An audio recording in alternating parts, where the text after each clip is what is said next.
zangiritse ni ingwa zitandatu ingoki ine n'izindi z'ubushwi nazo zanagiye ibyo mu nzu byose ndabibona burandarara hanze imvura ibintu byose yabijyanye umugezi gwabijyanye nta kintu narokoye nagiye kubagara.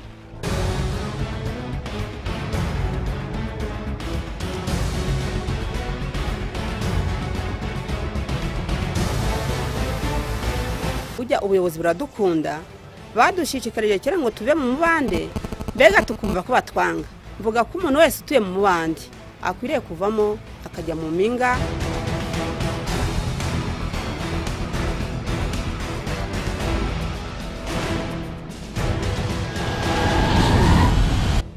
Uyu munsi turaganira n'abaturage bo mu karere ka Ngororero bafashijwe kuva mu manegeka abandi bakigishwa imyuga ibabyarira inyungu kugira ngo bazabashe kwiyimura muri ayo manegeka.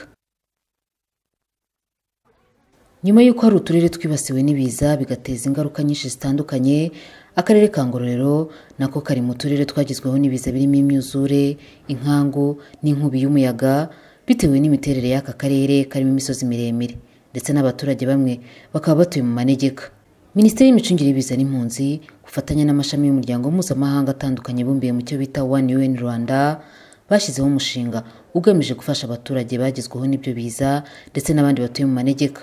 Uyu mushinga ukaba waramaze kugera ku musaruro ushimishije. Umushinga wo kuzamura imibereho y'abaturage mu karere ka Ngororero tunyuze mu kongera ubushobozi bwabo mu guhangana n'ibiza ndetse no kuzamura ubumenyi bwabo mu bijyanye n'imihindagurikire y'ibihe.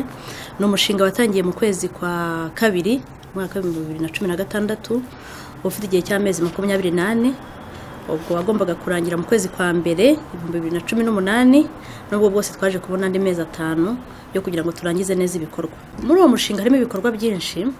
Igikorwa cya mbere cyari kubaka ubushobozi bw'abaturage nk'uko nabivuze, cyari igikorwa cyo kubongerera ubumenyi, kubabwira ngo ibiza bibugarije ni ibihe, ese mushobora ibyo biza kubikorera igenamigambi gute bakurikije ubumenyi bwabo, bakurikije ndetse n'ubushobozi bafite. Ubwo barahuguwe. Ikindi gikorwa cyari kirimo cyari igikorwa cyo kubaka amazu. Hari hateganyijwe kubaka amazu 21. Ubu ku ikubitiro rya mbere twamaze kubaka amazu 11 andi azubakwa. Ayo 11 yubatswe mu murenge wa Kabaya, yubakiwe abantu cyane cyane bari batuye mu manegeka ndetse n'abatishoboye. Hanyuma igikorwa kindi cya gatatu cyari igikorwa cyo guha amazi meza abaturage bahariya muri karere ka Ngororero. Twagomba gukora umuyoboro w'amazi ushobora guha abantu amazi bagera ku 10,000. Icyo gikorwa cyarakozwe nacyo. Hanyuma ikindi gikorwa cyari kirimo gikomeye cyari cyo guhugura urubyiruko rwo mu karere ka Ngororero, babaha ubumenyi bushobora gutuma bakura umwuga udashingiye ku buhinzi.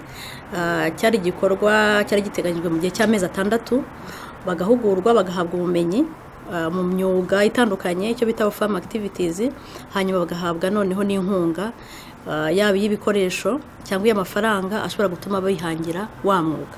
Hanyuma hari harimo ikindi gikorwa nacyo cyagomba gukorerwa mu murenge wa Sovu mu karere ka Ngororero cyo gukura icyo bita poste de santé, tukagiha ubushobozi butuma bagera ku kigo nderabuzima centre de santé.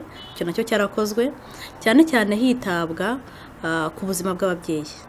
Ku bari batuye mu manegeka bakaba barubakiwe amazu ahantu hatagirwaho n'ibiza, baravuga uburyo baryama bagasinzira bityo bakabasha gutekereza ku iterambere kuko batuye heza. Aho twadutuye hari mu manegeka, hari mu mikingo, nkangu za buri munsi, amasuri iki bese kubyo twahurira n'ubuzima. Ubwa mbere umukingo uramanutse urayikubita inzirago bitewe n'amazi, bamfasha kuvanduramo ibitaka n'iki byose bivamo, ndongera sanasana birongera biragwa kubera ubuyobozi bwiza dufite. Barahageze bati bimuntu agomba kuvanga gize amahirwe waranko ndahana neza cyane rwose namwe murabona nta mukingo, nta mbiza, nta mazi, ntaki. Ikiza cyo gutura ku mudugudu murasabana, ibikorwa remezo bibageraho. Hano ducana nandi pano soleil, bampaye televiziyo n'ibijyanye nayo nka battery itanga umuriro, iri antene ikurura amashusho. Icyo maze kugeraho ayo mafaranga maze kuguramo amatungo magufi 3. Nkarakazi k'uburinzi bimbeshejeho na cyose. Ubwo twari dutuye ahantu hamanegeka hari hasi hegeranye n'umugezi ari habi cyane, hari abagiye bapfa, inzu zikajya zisenyuka, ubwo biba ngombwa ko tuzamuka ko tuvamo. Icyahindutse nuko twageze mu mudugudu ari ahantu hatandukanye naho twari dutuye kera. Nshaka nko kujya ahantu runaka gushaka ubuzima, nshobora kujya kubushaka binyoroheye kuruta uko nari ndiho mbere. Ntabwo numvaga ko ubwo bushobozi nabugeraho bwo kuvuga ngo navaho nari ndi mu manegeka ngo njye ahantu h'umudugudu heza, ariko nagiye kubona birabaye mu bintu by'ibitangaza ntakekaga. Abigishijwe imyuga kugira ngo bazikure mu manegeka bavuga ko bamaze guhabwa ibikoresho byo gutangirana, bakaba barakoze amatsinda atuma bashyira mu bikorwa ibyo bize. Bamwe mu bize ubudozi hari abantu 9 bibumbiye muri koperative Tuzamurane, ngo muri gahunda zabo harimo kuzigama amafaranga azatuma bikura mu manegeka.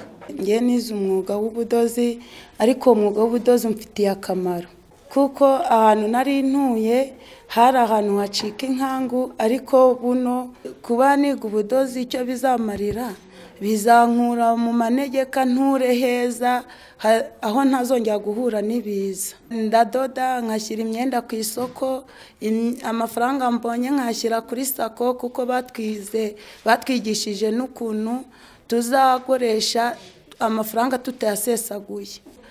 Namara kugwira kubera ibyo byose nzaba nabigezeho, nzahita nguramo ikibanza ubwo mve mu manegeka. Ubu namaze kugura ikibanza, twakiguze 200,000.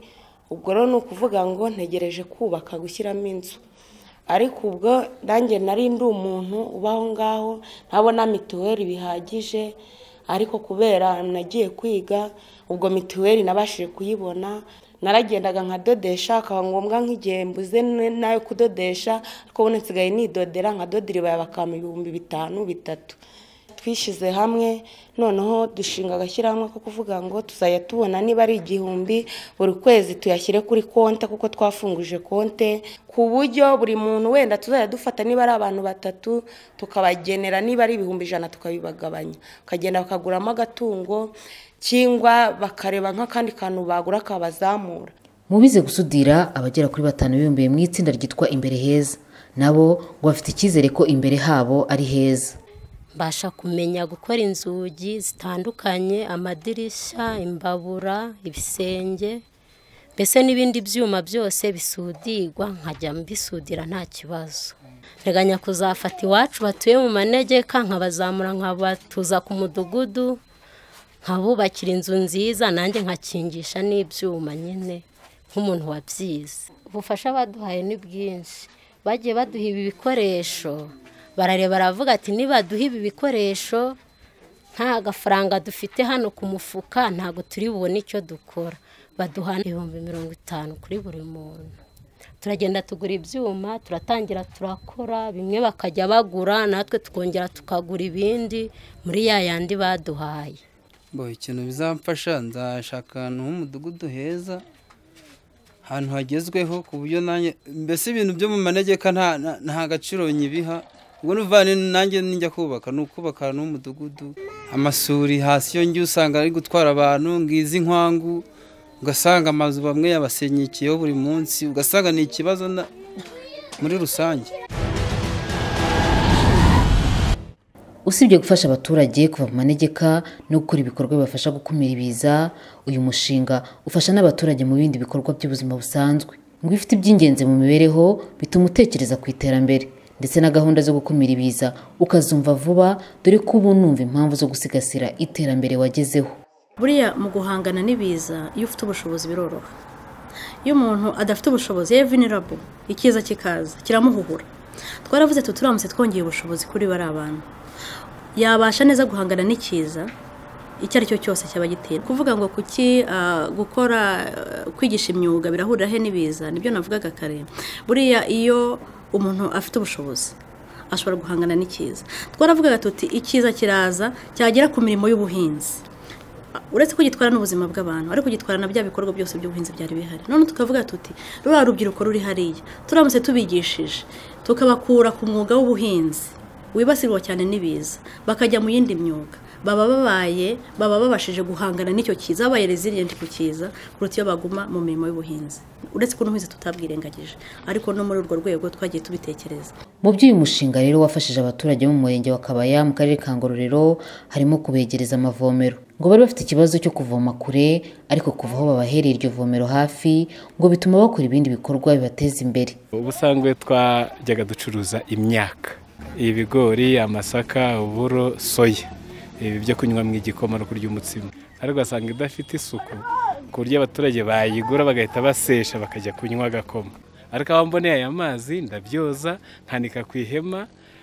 Mu minsi ishize yaba nge yaba n'abandi baturage duturanye bakora imirimo y'ubucuruzi nk'hano hepfo bajyaga kuvoma ayo mazi kure, bikabatwara amafaranga menshi baha abayabavomera, ariko turayibonera ku buntu, ariko baya mazi araha n'umukecuru yayivomera, kuri nge by'umwihariko turayivomera, kandi urumva kurokora amafaranga agera muri 400 kandi ya buri munsi, urumva ko ari amafaranga menshi.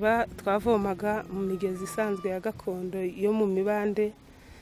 Ubu rero tugiye kubona cyokora tugize amahirwe tubonye amazi atwegereye. Hari igihe waburaga amazi wenda ushaka guteka cyangwa se ushaka kumesa, noneho rero kubwo kuba abantu benshi no kuba kure tugafata urugendo tujyayo, tugatakariza umwanya, mbese amasaha waganye yo gukora ibyo urakora akagucika ugasanga byakurenzeho. Ikindi gikorwa cyitaweho muri aka karere ka Ngororero harimo guhabwaho kwivuriza n'ibikoresho nkenerwa mu buvuzi kugira ngo ubuzima bw'abaturage bubungabungwe. Ikibazo cyari gihari cyane kubera ko twakoreraga mbere hari hatoya, abantu baza kwivuza, noneho ugasanga inyubako twakoreragamo ntabwo bayikuyemo neza, bituma bayagura. Abaturage bo muri uyu murenge wa Sovu muri kano kagari, iri vuriro iyi poste irimo Kakagano, bajyaga kwivuza mu murenge wa Kavumu aho bita ku kigo nderabuzima cya Ramba. Ikintu bizabafasha no bakora urugendo rurerure, nibaza hano bizabagabanya ko bazabivurije hafi.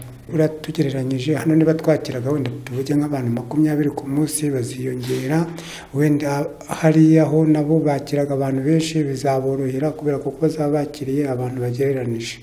Mu rwego rwo gukomeza gushishikariza abagituye mu manegeka kuhimuka bakajya ku mudugudu cyangwa se ahandi hujuje amabwiriza y'imiturire, abayobozi b'inzego z'ibanze cyane cyane abagize komite zishinzwe imicungire y'ibiza ku rwego rw'akarere n'urw'umurenge bahabwa amahugurwa abagamije kubongerera ubumenyi.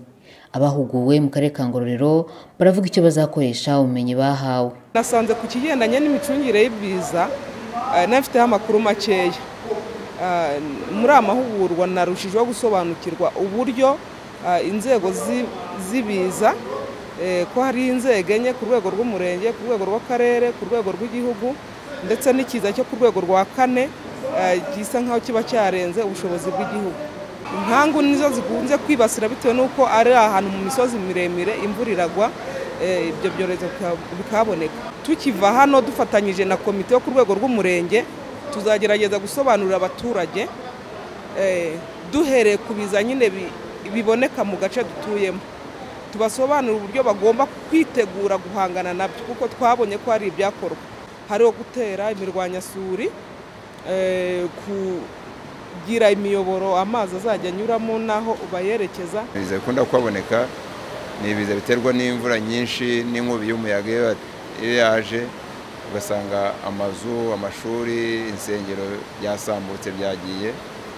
Rero mu buryo kugira ngo tushobore kubyirinda mbere yuko biba, nubwo utabirinda burundu, ariko twasanze ibyiza ni gukangurira abaturage kumenya ahantu bubaka ni hehe, ese bamaze kubaka ibisenge bizirikwa bite kugira ngo bikomere, nyuma yaho ikiza kibaye ni ubuhe butabazi bushobora kuboneka mbere na mbere, ninde utanga raporo y'ibyo biza byabaye, ni hehe bitangwa. Turabashimiye mwabanye natwe mu kiganiro cya Ministeri y'imicungire y'ibiza n'impunzi. Mwumviye ko abakuye mu manegeka aribo bavuga ibibi byaho, bakanavuga ibyiza byo gutura mu mudugudu, dore ko bifasha umuntu gutekereza ku iterambere. Mu kiganiro cy'umunsi tukaba twaganiriye n'abaturage bo mu karere ka Ngororero bafashijwe n'umushinga ugamije kongerera abaturage ubudahangarwa ku biza karemano n'ibindi biterwa n'ihindagurika ry'ikirere.